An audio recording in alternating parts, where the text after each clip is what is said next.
The midnight shift was crushing me, every hour heavier than the last, dragging my spirit down with relentless weight. The sterile hospital corridors hummed with exhaustion when the intercom cracked to life, announcing a code 3, critical, life-threatening. At first, the alert barely pierced through the fog of fatigue until the name hit me like a thunderclap. My wife, my son, my brother. Those words weren't just calls over a speaker.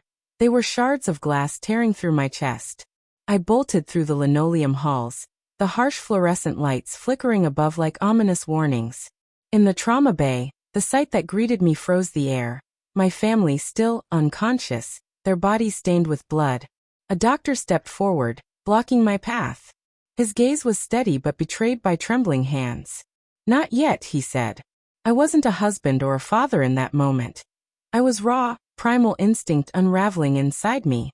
"What happened?" I asked, voice barely my own. He looked away. "The police will explain when they arrive." That was the moment my heart shattered, surrendering whatever wholeness it had left. I met her in med school.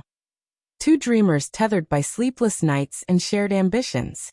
She understood the grind, the sacrifices carved out by endless hustle. We built a life from that foundation. Mornings synced with coffee, evenings trading stories over dinner. When our son was born, she stepped back from her residency, choosing to be there for him. I trusted her utterly. My brother Nate was the wild card, a restless spirit chasing shadows across jobs and continents. I had rescued him more times than I could count, paying off debts, opening our home when he promised to change. But I noticed how her smiles grew warmer when Nate was near, how her eyes lingered too long. I told myself it was paranoia, until the signs became impossible to ignore. Her phone face down when I entered the room, laughter cutting off too quickly, late-night errands with his name whispered with too much tenderness. One night, I overheard their voices murmuring outside my door. "Does he know anything?" "No. He trusts me too much." Their words etched themselves into my mind like a poison I couldn't wash away. I didn't confront them then. Instead, I collected evidence with the precision of a surgeon, methodical and merciless. Her old phone, still linked to my Apple ID, spilled secrets. Texts, photos, plans, even jokes about my late shifts. I archived every message. Nate's past wasn't clean. Old charges long buried but never erased, linked to a shadowy business account. A private investigator I hired dug deeper, uncovering motel receipts and grainy footage of them together, my son in tow. My revenge was silent, deliberate, exacting. First, I secured custody. My lawyer wielded the evidence like a blade, proving her instability endangered our child. The judge stripped her of partial parental rights. Then, I anonymously sent proof of her misconduct to the medical licensing board.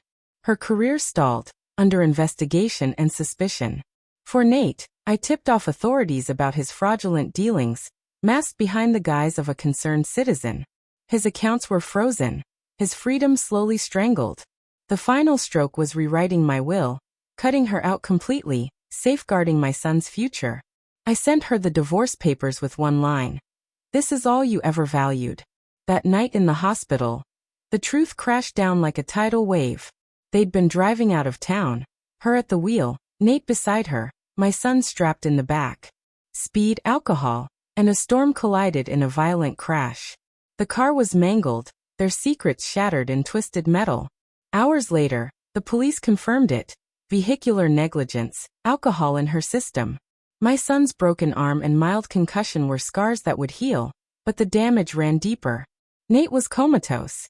She woke to handcuffs, sending desperate letters, making frantic calls, leaving voicemails begging for forgiveness, claiming it was love. I responded once, with the signed divorce decree. My son's questions are silent now, too heavy for his age.